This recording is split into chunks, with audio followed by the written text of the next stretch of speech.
O futuro da humanidade será brilhante. Edmir Sinclair. Em qualquer de suas formas, a bondade sempre me emociona profundamente quando me deparo com suas diversas manifestações e graus. E são muitas suas formas. A bondade não precisa de ocasião especial para acontecer. Ela frequenta todos os lugares e ambientes. Não é exclusividade de ninguém, de lugar algum ou de qualquer cultura em especial. É sentida e praticada universalmente. O efeito terapêutico para quem pratica a bondade é sentido instantaneamente. E contagia todos os envolvidos, mesmo que só espectadores. Tem um poder extraordinário de agregar, emocionar e inspirar pessoas. Provoca admiração autêntica, inspira autoconfiança e, também, um tipo de satisfação pessoal inigualável e inesquecível. Ninguém esquece uma bondade recebida, chama-se gratidão. Mas, também, e talvez até mais, ninguém esquece uma bondade praticada por si mesmo. A lembrança do sentimento experimentado é inesquecível, é um encontro com a nossa mais profunda e bela essência. Ela é responsável por um tipo de felicidade que só a própria pessoa pode proporcionar a si mesmo. É aquela que vem do orgulho pessoal, do reconhecimento de nós por nós mesmos como pessoas dignas da própria admiração. É através da empatia, da generosidade e da ação efetiva, consequentemente gerada por essas emoções que se materializa o ato que chamamos de bondade. Presenciar uma cena onde a bondade esteja sendo praticada explicitamente, é capaz de amolecer e adoçar o coração de qualquer ser humano. Para os estudiosos, a cooperação foi a maior responsável pela evolução humana. Necessária e insubstituível. Há pouco, uma antropóloga fez uma descoberta que confirmou, tacitamente, qual foi o marco que documentou o início da formação das tribos, ou seja, dos primórdios da civilização humana. Segundo ela, o primeiro sinal de que seres humanoides se agruparam e passaram a cuidar uns dos outros, foi a descoberta de um fêmur fraturado e regenerado por cicatrização natural. Em algum daqueles indivíduos pré-históricos, a bondade e a empatia brotou naturalmente. Não foi ditado por regras ou incentivado por nenhum tipo de crença abstrata. O fato histórico é que o dono daquele fêmur foi cuidado, alimentado e protegido por seus companheiros por um tempo considerado longo para aquele período pré-histórico. Tempo suficiente para que ele ficasse curado e pudesse ser capaz de seguir em frente. Com certeza, viver em grupo foi por milhares de anos, não só uma escolha mais, uma necessidade. Até hoje, esse instinto persiste, nem sempre de forma saudável.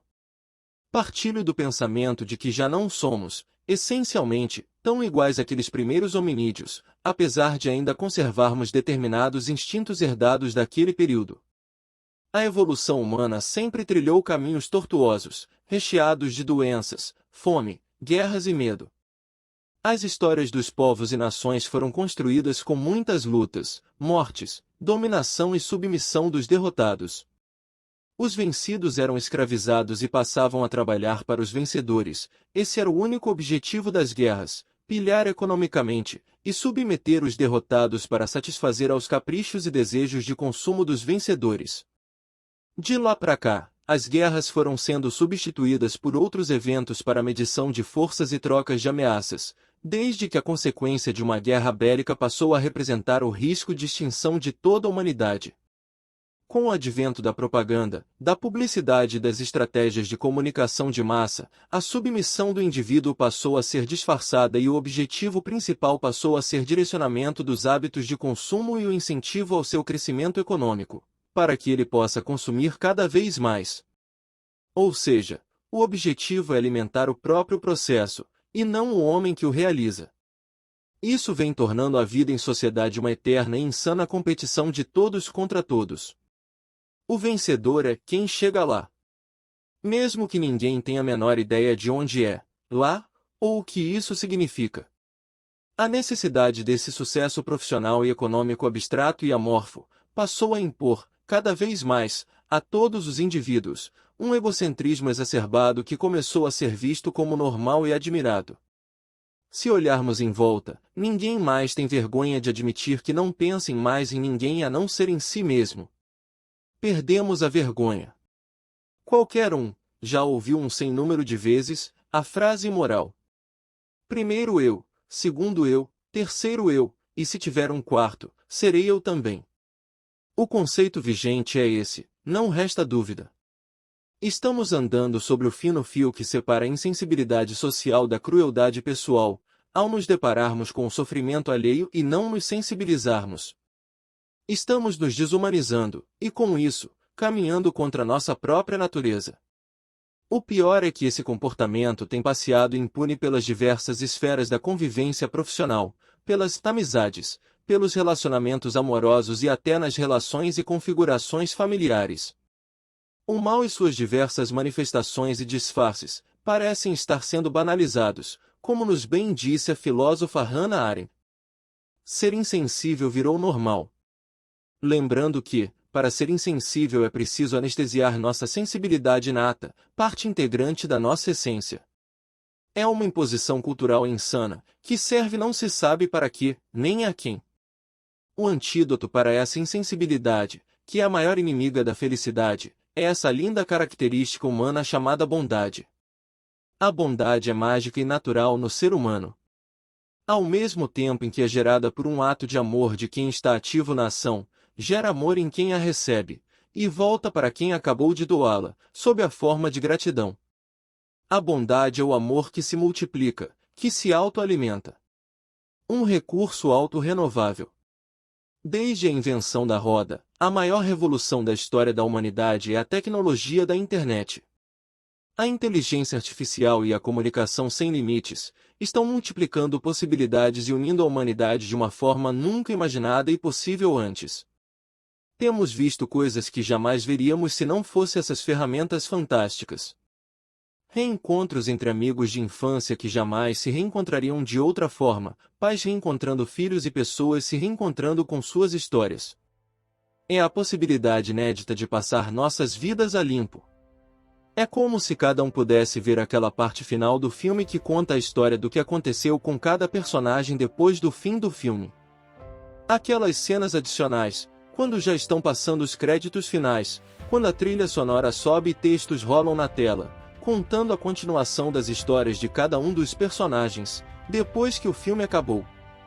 Fulano se tornou um músico de grande sucesso, Cicrano é um médico no interior do país, Beltrana casou, mudou e nunca mais foi vista, até ontem, quando todos se reencontraram na mídia social da moda.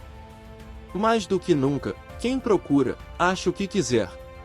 No mundo virtual podemos viajar para onde nossas memórias estiverem.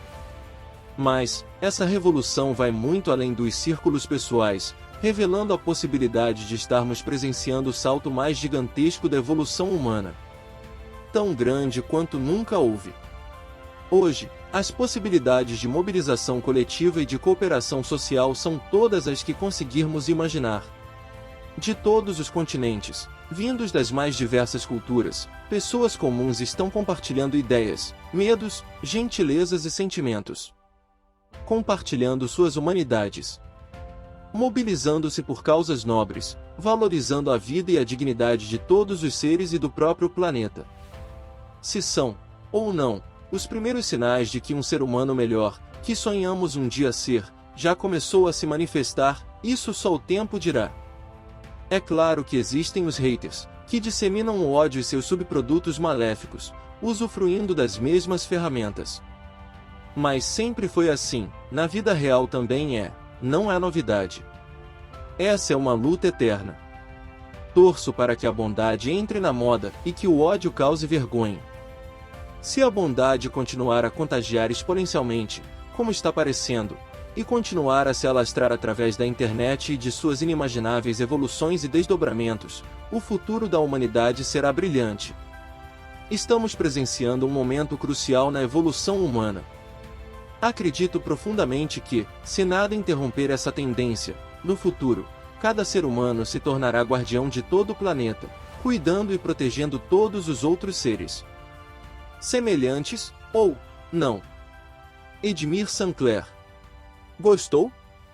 Compartilhe com seus amigos. Muito obrigado.